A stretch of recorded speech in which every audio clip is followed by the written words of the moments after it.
And what I see that leaders don't effectively do, or it's easy to fall in the trap of not addressing and getting the unsaid said with low achievers or people that are real negative or naysayers. You got to deal with that in the dynamics. And quite often it's like a fear of, wait, if we let somebody go, or how do you have that a conversation? But some people are not in the right job, and we just have to have that conversation with that person. Mhm. And allowing that to continue creates everybody to be miserable, right?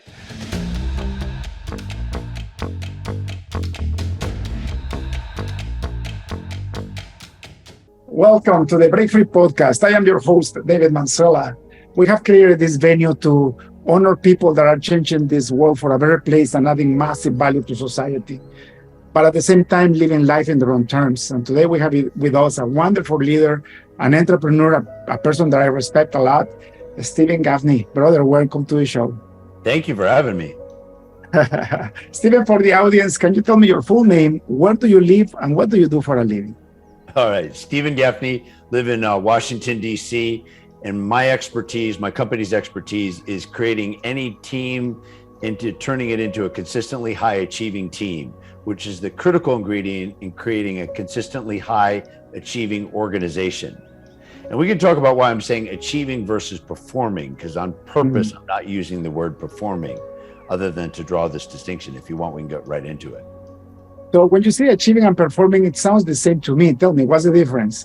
It's a big difference.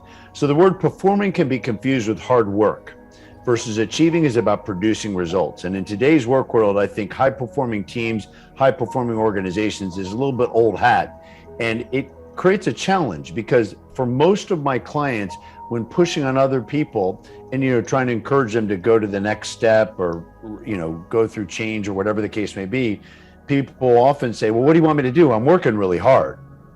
And of course, the comeback is, it's not about hard work. It's about producing results. And we all have great intentions, but we need to really look at what's wasting time, what's bogging us down, and some things we don't need to do anymore, and other things we need to really focus in and do. But it's all about producing results. And really, when you think about it, that's how we judge our companies and we judge our teams and we judge our lives, by producing results.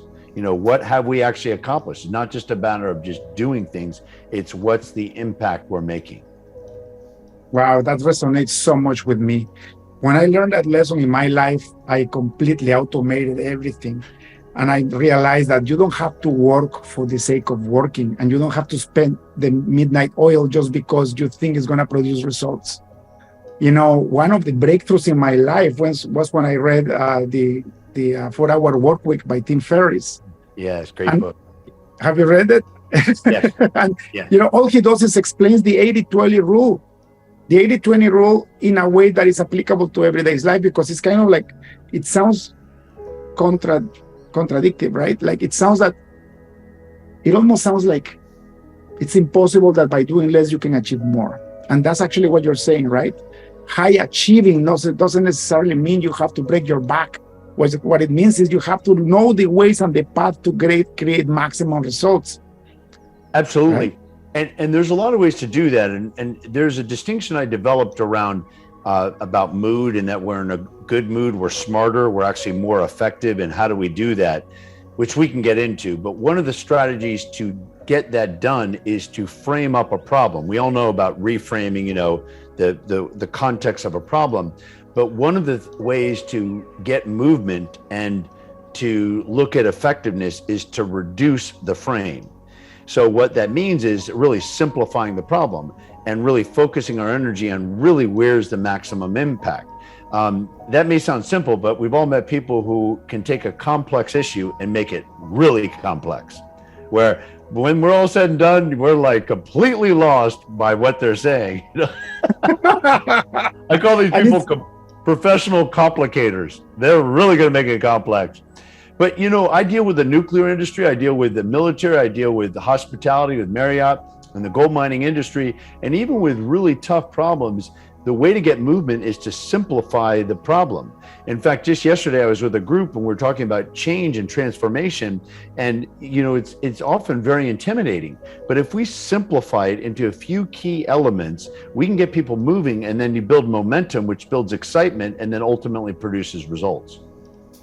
Incredible. Beautiful. You know, um, the fact of life is that genius is the person that's able to make the complicated simple. Why do you think Apple is Apple? Because they created a device that with one button you can control everything. It's Have so you thought true. about that? It's so true. It's so true. Where some technology, the reason why it doesn't go anywhere is because it's so complex. If people who can make a problem simple, if people want to grow their business, all you have to do is look at a client's problem and try to figure out how can I simplify that problem to help them. And that's really important even in training and seminars and speeches, because we can give them 20 steps on how to do something, but the reality is, even if there's a lot of steps, the key thing is what's the most important step. Like, let me give you an example. So whenever we look at any kind of communication relationship problem, the number one problem, and if everybody forgets everything out of what I'm saying or what we're discussing, the most important thing to remember is the biggest problem is lack of honest communication. But what I mean by honest communication is not the truth or ethics. It's about the big problem is not what people say, it's actually what they don't say to each other. And really, that's the element to look at, not the attitude, not the tone, although that's all important. It's really about what's not getting said. How often have you thought, if they had just told me, I could have done a lot better job. If the customer had given me that feedback, we could have made the necessary adjustments. A potential customer that we lost because we found out the real reason what was going on, and we thought, wait a minute, we're much better than the competitors. Getting the unsaid set is the key to growth and key to all great relationships and all teams and all organizations moving forward. That's impressive. That's incredible. I have come to realize that the fastest way for an entrepreneur to go out of business, or for a professional, sometimes in your corporate you can get away with it, but the fastest way to wreck your life is to make simple complicated. Yeah. Isn't it? It's so true. I was just giving advice to a friend of mine the other day, and he was telling me about where he wants to go in his career. And he said to me at the end of it, he said, I use a lot of jargon, don't I? And I said, yeah. I said, I'm really lost. And the problem is, I said to him, you're a brilliant guy. It's clear you have a great command of the market and exactly what's going on. But if you can't translate it into simple terms, people won't take action. Confusion causes delay. So when there's so many options and so much to consider, people are like, what do I need to move forward? So I think it happens to a lot of brilliant people because there's all these things they realize, but they're not going to get people moving unless they simplify the problem in a good enough way where people know, I see exactly what I can do today or tomorrow, or at least the next few days, then they'll move out. Incredible. Now, Steven, to get wisdom like this, it requires a lifetime of learning. So let's go back in time. I'm curious about your life. Position yourself when you were in the last year of high school. What was in your mind, and what decisions did you make moving forward in your future? That's a really good question. So last year of high school, I'll give kind of a context, which kind of answers the question. I grew up a very nerdy kid, and I didn't get along with people. And that was a big problem. And then when I got so what I was thinking at the end of high school is, I don't have that many friends, and I don't want people to feel sorry for me. It was self-inflicted. So it's the way my attitude was. And yeah, of course I was bullied and whatnot, but really it's the way I reacted to a lot of those challenges. And then I got into college and and joined a fraternity, but then they kind of felt sorry for me. Anyway, long story short, I finally decided to take the bull by the horns and realize, who's in common with this entire mess? And it's me. And so I realized there are things I was doing that was causing people to not really want to be friends, not connect. Like an example would be that I was complaining. I was negative. I would say derogatory things about other people. And I quickly started to analyze at one point, why are some people get along and I'm not? And that was one of the traits. Another one was around listening and whatnot. And so I changed my life. And that's why I became such a big fan of this industry of personal development, because when people say, it's just not for me, I can't seem to change something, you can change anything. And there's specific strategies that can have us every single person be a great leader. Every single person can be a great communicator. Every single person can be a great influencer, salesperson. There's all those things because there's specific strategies that if we learn it, can produce fantastic results. So, one of the things I learned also early on is to not have any excuses. I'm where I'm at because of me. Yes, things happen, but how do I respond to it? So back to high school, that's what I was thinking is, God, I'm a nerdy kid. I'm like, something's off, but I didn't click till college. So that's the answer to that question. Long answer. What did you go to college for? I went to James Madison, and I graduated with a major in poli-sci and a minor in communication and public administration. Oh, interesting. And did you get a job right after that, or how? What happened? That's another interesting aspect. I never really thought, I know this is going to sound like people are like, oh my gosh. But I graduated, here's the good news, and then I'll give you the bad news. The good news is I graduated the top of my major and the top 1% of my class. The bad news is I never thought about what to do after college. So it was really ridiculous. I didn't really think about that. And my first job was basically DJing in some bars and whatnot, because I just didn't really think about the next. I know this sounds so stupid, but it is the reality. And then my mom circled, she's like, you're not going to get a college education to just sit around and being a DJ. No offense to anybody who's a DJ, and that's turned out to be a great career. But at the time when I was growing up, it was not so much of a great career.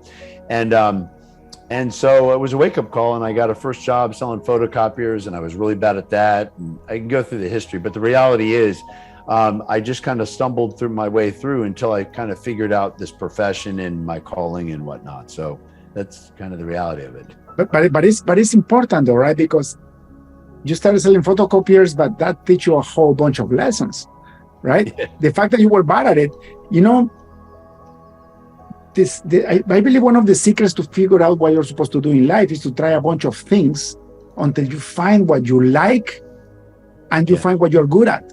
But how, like people tell me, I don't know what's my purpose of life. I'm like, what have you tried? I'm paralyzed. I don't know what to do. Come on, start trying. Don't be afraid. The worst thing that will happen is that you fail and then you pivot and you do something else. Right? That's brilliant advice. And people might say, well, how effective, and that is the answer. It's like we have to pursue what we love to do and then figure out how to make money at it. And people might say, but I don't know what to do, right? In action. I love what you just said. It's about taking some action. So here's what I did. I didn't do many things right, but here's one thing I did do is I just quit things and let go of things I didn't love to do. So I tried, and I didn't like selling photocopiers, and I was lousy at it. Then I tried other jobs, which I can get into. But bottom line is, I just wasn't very good at it because I didn't really love it. So I just kept saying, what would I like to try next? And so I basically started eliminating a lot of things that I didn't love to do, but you learn in life. So the key is take action, right? So I love what you say, because so often people want to know the answer. What's my purpose, or what's my calling, and all this other stuff. Move out, do something with your life. You'll figure it out as you go. And in fact, that's the key to accomplishing a lot of things. We launch and modify, not just sit there and have multiple conversations like a lot of companies will do, trying to discuss. Take action, move out, and learn by doing. So I love what you said. Yeah, it's the wisdom that goes throughout the years, right? Yeah. I know so many people that are stuck in a business that they created or in a job where they work, and they're completely miserable. Yeah. And they think that because they have invested so much time in this career, there's no other option. So they rather go mad from Monday to Friday, just praying that they can make it to Saturday to have a couple of days off. That's not a way to live life.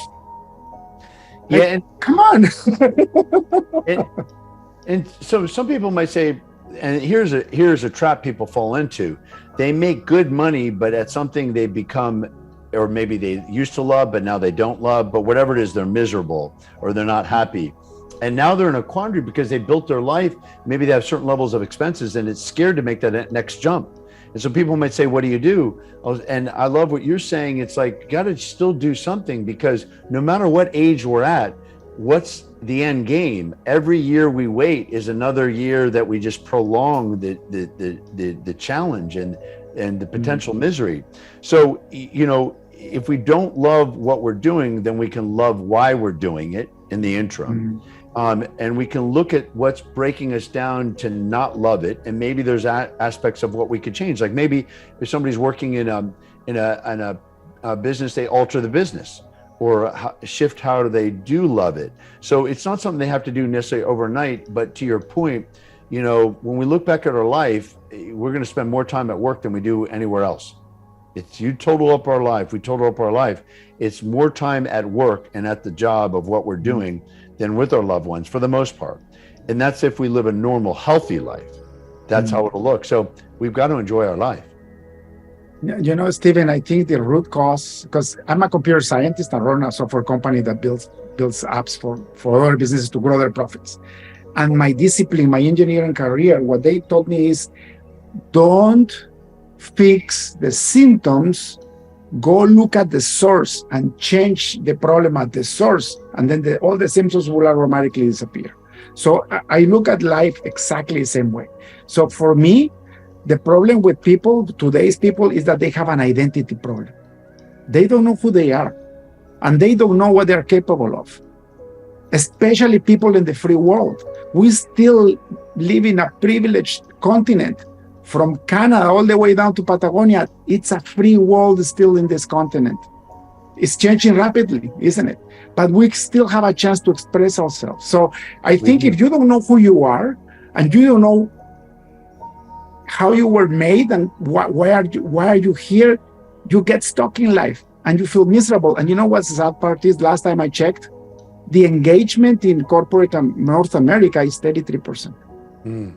You know what that means? It's like 2 hours a day, they might be doing something productive. The rest of the time, they are so disengaged that they are just trying to pass time to make it to the end of the day. What a horrible way to live.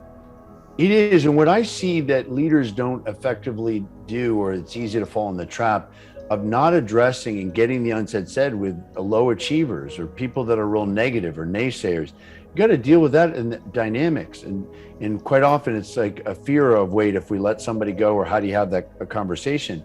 But some people are not in the right job, and we just have to have that conversation with that person. And allowing that to continue creates everybody to be miserable, right? So part of engagement is really dealing with people that are bringing us down and kind of taking care of it. It doesn't mean we have to get rid of that person, but at least we have to address the problem and try to resolve it. I'll share with you something, you know, just even on kind of handling difficult, challenging people, or, you know, low achievers, you know, as along the lines of what we're talking about, is I've coached, I mean, I've been at this almost 30 years, and I've never had somebody who's let somebody go or made a personnel move who has said, you know what, I should have given that person more time. Never. It's always, I waited too long. And the second thing that always happens is, it's worse than I thought. So as bad as it looks, once you make that personnel move, however it is, once that situation is resolved or removed, the situation is, we realize there was more problems than we even discovered it. So why am I saying this? Because what's making us miserable and other people, when they're miserable or whatever the case may be, we've got to resolve these issues. We have to get that unsaid said and get this handled. For sure. Steven, what was your last job before you started your own business 30 years ago? Oh, I sold, I was an agent for photographers, film and radio commercial directors, illustrators. So how I actually got involved in the business was I started, I was basically representing photographers, you know, finding them work with corporations and stuff like that, and their agent. And so I did a convention and talked to some photographers in the communication realm. I taught them about communication, working with their customers and clients. And at that point I just fell in love with the industry. So I would do these speeches on the side, and then I had a business partner at the time, and then eventually she wanted the business only for herself. And that was kind of the kick in the pants to start and hang my, you know, shingle out, so to speak, and start down this personal development seminars speaking business. And so that's what I did. So the very last job I had was being an agent for photographers, film and radio commercial directors, and finding them work. And I guess that has a little bit to do with professional development. I don't call it personal development. I rather call it professional development, because as a person, you grow. You grow good or bad, but you're gonna keep growing. And the problem is life will throw bricks in your face if you don't create a professional attitude in your life, right? So what you're doing is professional development. You're actually building people to maximize the potential that they already have there, right? Yeah. Now, how do you discover your path though? Because you look 30 years in business, most businesses go bankrupt in 2 years. The anomaly is getting to 10 years. You're 30 years in business, you look happy, you are super successful. Like, what was the aha moment where you said, I'm gonna do this? Well, so when I did that convention, right, for the photographers, that's when the initial aha is I really found my calling. So up until that point, I had done a series of jobs and was an agent for photographers, as I was saying, but I wasn't that great at it. But what I was good at was connecting with people. And so the communication aspect I was, but the running of the business with photographers. Now you might say, what's my analysis as to why I wasn't that great at that? Is because I really didn't love that job. I didn't love photography. I enjoyed it, and I enjoyed the relationship aspect, but I didn't really have a desire for photography and whatnot.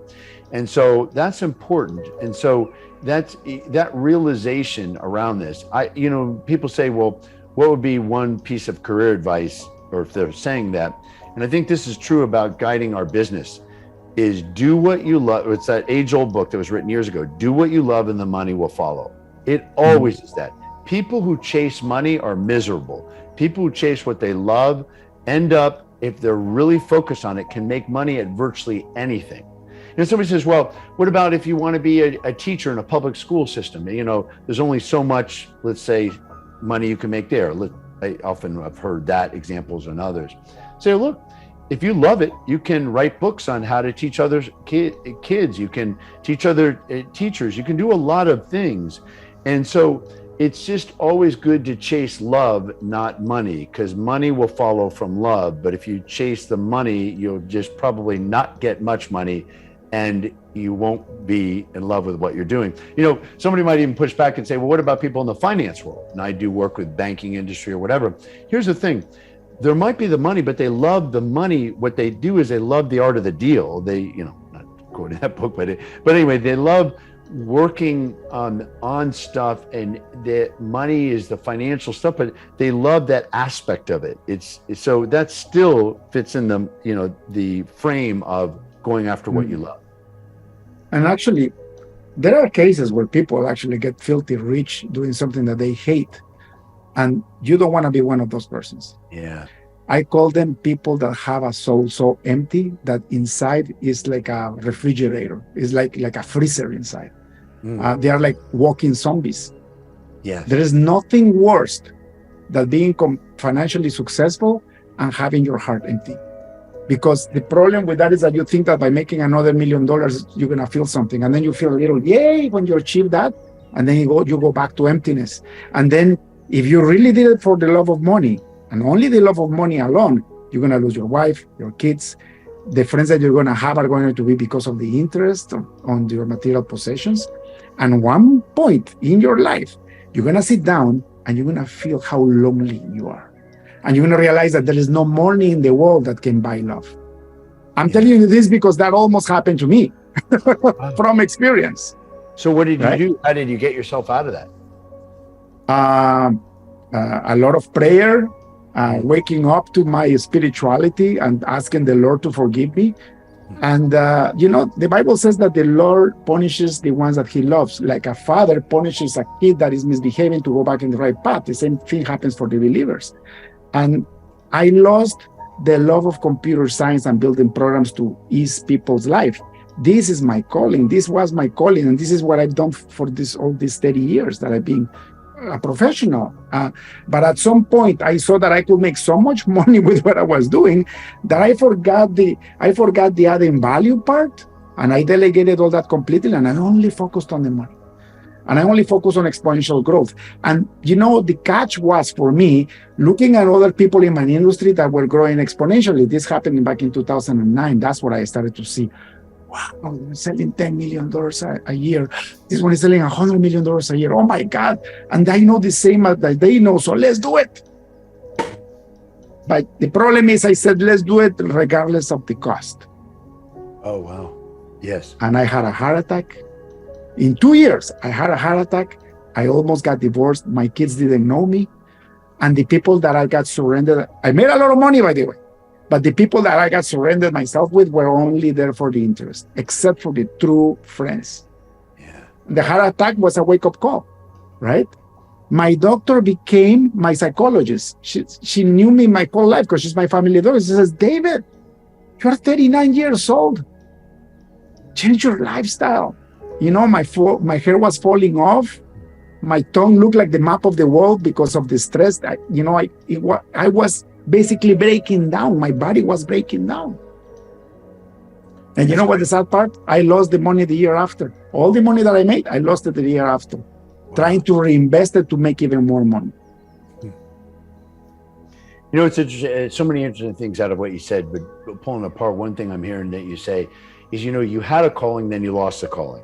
And then what I hear is like, we lose focus. And it's easy, right? Because then we're doing something that we originally loved, and then we get distracted by other things, or in the case of money or whatever.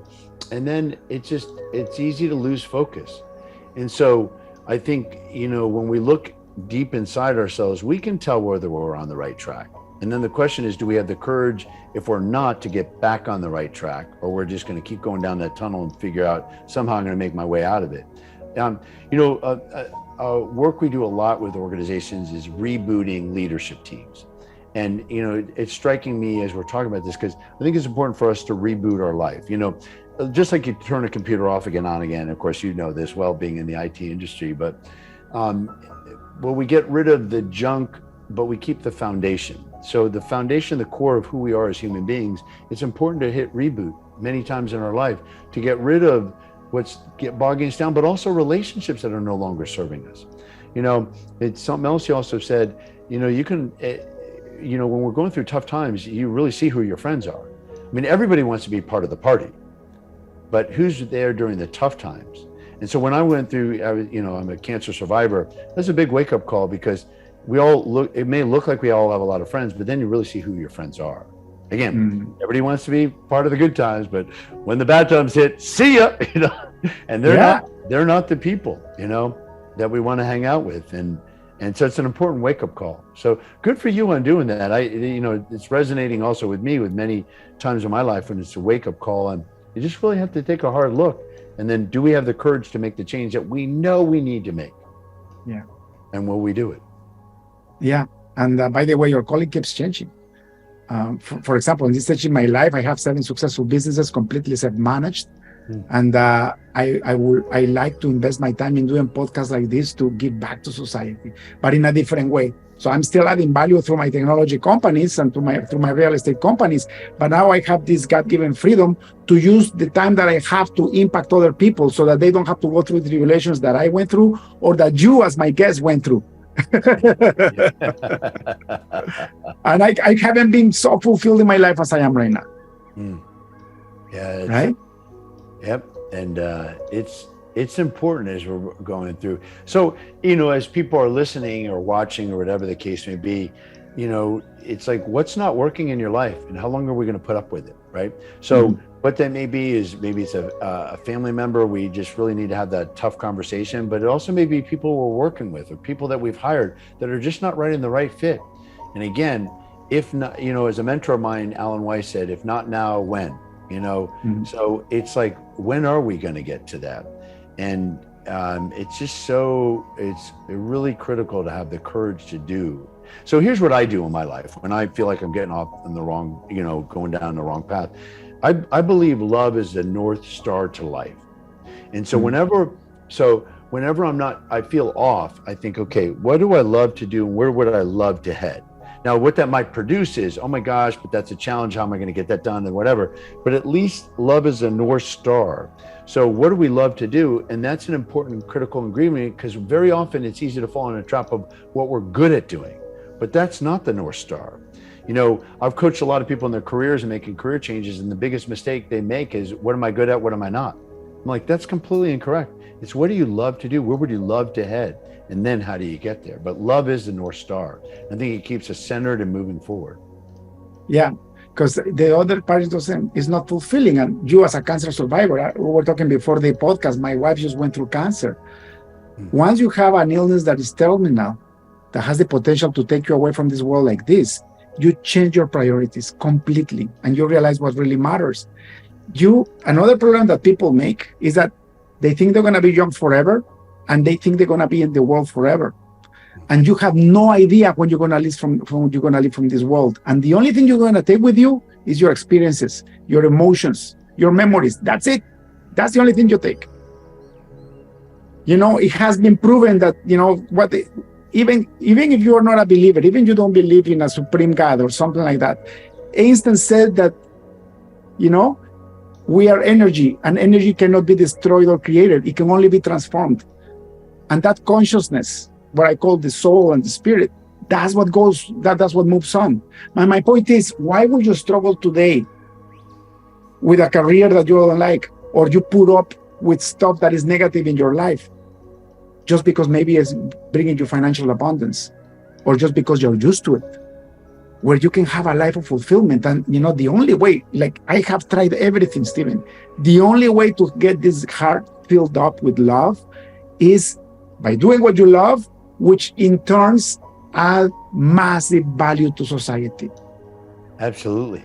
And that also attracts, I also think that attracts, when we do what we love and we feel good, it actually attracts other people, the law of attraction, with other people that are good in our life. And, that Harvard study that was done, 74-year-old study where they found out the key to happiness is all about relationships, right? And so that's what's so important, the people we work with and everything else. It's, and again, but it comes down to courage. Do we have the courage to make the moves that we know we need to make? And somebody's sitting there going, well, I'm afraid. I don't believe fear is something to ignore. We have to absorb and move forward. In other words, why are we afraid? Well, I'm afraid because if that conversation doesn't go well with my boss or peer or employee, that's going to put me in a bad situation. Well, play the movie out. So what would you do if that happened? And then develop that, and then develop it so that you can then have the courage. So if someone's making you afraid, I wouldn't ignore it. I would say, okay, so what am I going to do to resolve that fear? And so I can move forward. But the worst thing is something what you said earlier is when people don't take action, right? You got to take action. You got to move forward. And it's funny, you mentioned the law of attraction, and I've been back to the Bible a lot lately, and it's crazy because in that sacred book, it actually says that the only prayers that they're answered are the ones that are being prayed in the spirit. And it says that the eyes of your spirit is your mind.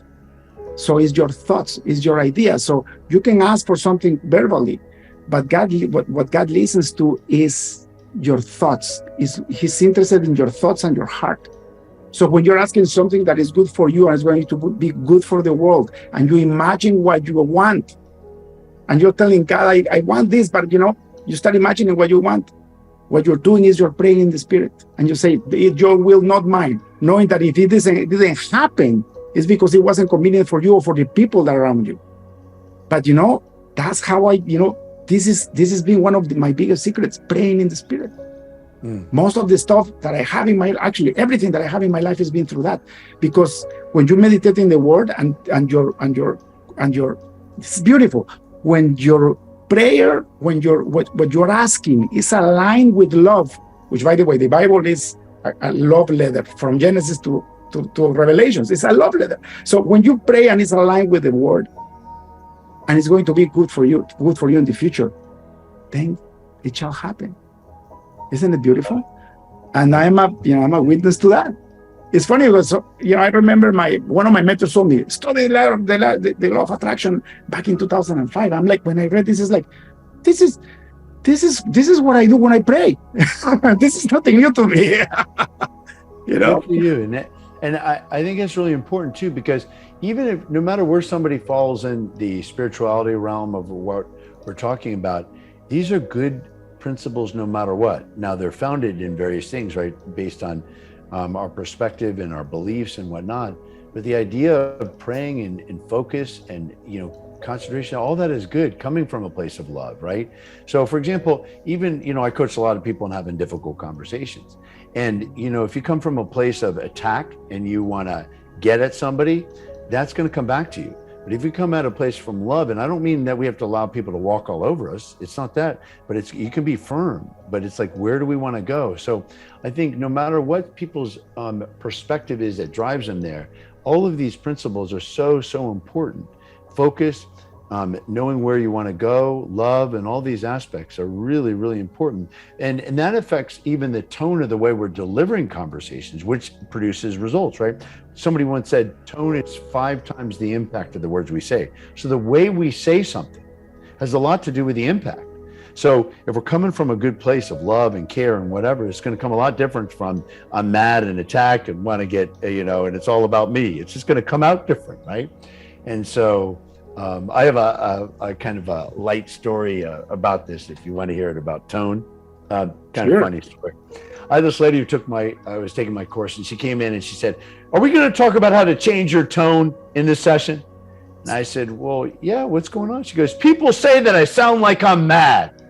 And I said, well, are you mad? And she goes, "Oh yeah, I'm furious." Well, she sounded mad because she was really mad. And I had this other person in a session of mine, she complained she couldn't connect with her team.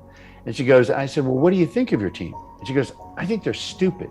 Well, no wonder she can't, connect. I mean, if we think that way, if we're coming from that place, that's the problem. It isn't the words we're saying, it's the way we're approaching it.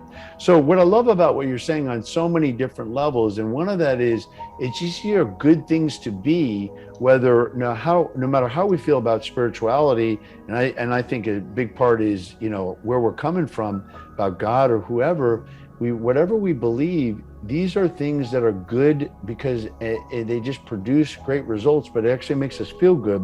And why? Because it's come from a good place. It's coming from a good place. What you think in your heart is who you are. That alone, if you really understand the meaning of what I just told you, could dramatically change your life, because then you're going to start really, really paying attention. What are you thinking in your heart? And what I'm saying is, what's in your deepest inner being? What are you thinking about all the time? That's who you are. So that if you start changing that way of thinking, if you start changing that way of expressing your emotions, you become the person that you are thinking about. Right. But people are so freely, number one, I protect my heart now, because what goes into your eyes and your ears is what start affecting what you're thinking about. You go see a horror movie, what are you going to be thinking about that night? Right? If you go watch pornography, what you're going to be thinking that night? So this is not protecting your heart. That's why I really don't pollute myself. I don't watch news. I try to stay away from the stuff that is going to influence my thinking, because this is all I got. My innermost being is what I think in my heart, because I know that's what I become, and that's how I have been able to evolve to the person that I am now, which, by the way, I have a lot of learning to do still, but I'm looking towards that path of sanctification, if you will.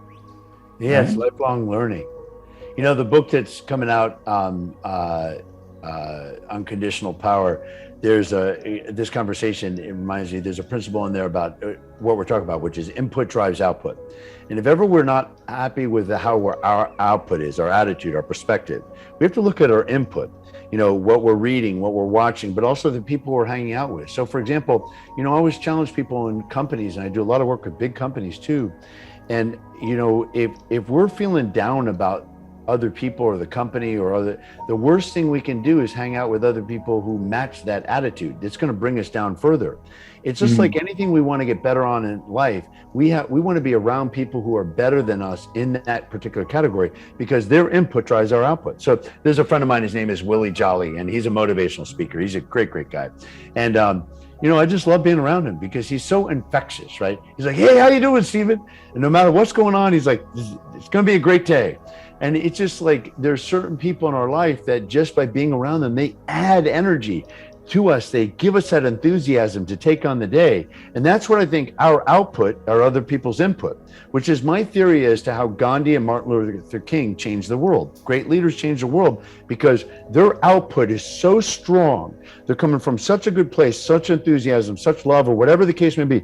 Their output are other people's input, which then causes that output, which causes the other people's input, et cetera, et cetera. So one person can change the world if we're clear on what we're up to, and our output will be other people's input, and so on and so on. We can change the world. And you know what? Is that is so true. It's about protecting your heart, right? Grab a basket of beautiful red strawberries. Then put a strawberry in the middle that is rotten. See what happens. It's so true. It's a matter of time. The rest of the basket gets rotten. Yes. Right? You remove the rotten strawberries and you take care of the ones that are good, they're going to survive. And then you're going to be able to eat them deliciously. That's how we are. What you just said, it's another, how do you want to be happy if you're surrounded by people that are always miserable, no matter what's going on in their lives? We have always complaining. And if we're running a company, I believe it's up to us to make sure that the culture is great. And so if you have a bad apple, what are we doing to make that? Because that will impact other people. And so many people are waiting for us to lead in life and making those moves and doing what it takes legally and ethically, of course, but to make those moves, because one rotten apple or one bad perspective left alone can impact everybody else's experience. I mean, we've all dealt with companies that have, the customer service person, and some are great, and some we get on the phone and are like, why are they in customer service? They hate customers, Steven, I could be talking to you for the rest of the day. What an amazing leader. Thank you. I didn't even get to see your successes and your failures throughout your 30 years of business. We may need to do another episode of this. But I would like to respect your time, and thank you for your time, by the way. I can see that you have a big heart just by accepting to be in this show. One last question before we finish the podcast. Sure. Tell me, if you had access to a billboard in front of the busiest highway on earth, what would you write in it? I would say get the unsaid said. We suffer in silence with things that we want, and we don't share with others, but also we don't share the appreciation. For some reason, people can be stingy about appreciation. Share the love, share the appreciation, but also get the unsaid said in life, where you want to go. Don't hold it inside. You hold it inside, and where's that going to go? There's a study that was done years ago where I think this is true for men and women, but it was done with women, where women who hold things in are 4 times to suffer from heart disease than women who don't. And so I think it's, again, true for men and women. It was just focused on women in this particular study. But, when we keep things inside, that's where misery is. So get the unsaid said. That would be my number one thing on that billboard. Fantastic. Steven, thank you so much. If people would like to know about you and your company, where can they find you? Absolutely. So if they go to our website, justbehonest.com, that's justbehonest.com. And here's the thing, if they mention this show, we'll send them the very first book I wrote called Just Be Honest, interesting enough. And it's on a critical strategy on how to communicate with anyone. But we'll send them that book, the electronic version, but we'll send it to them for free. And beautiful. Thank you for your gift. But this will be for free. And all they have to do is mention the show, and you can and go on our website, justbehonest.com, and mention the show, and we'll send it to them for free. Fantastic. Steven, thank you so much. God bless you, and have a beautiful rest of the week. Thank you. And you do the same. That's all for today's episode of the Break Free Podcast. Head on over to iTunes and subscribe to the show. Starting your own business can be tough, but it doesn't have to be. Visit davidmansilla.com to pick up a copy of the #1 international best-selling book, Breaking Out of Corporate Jail. Expand what you consider to be possible and reach your full potential. And join us on the next episode.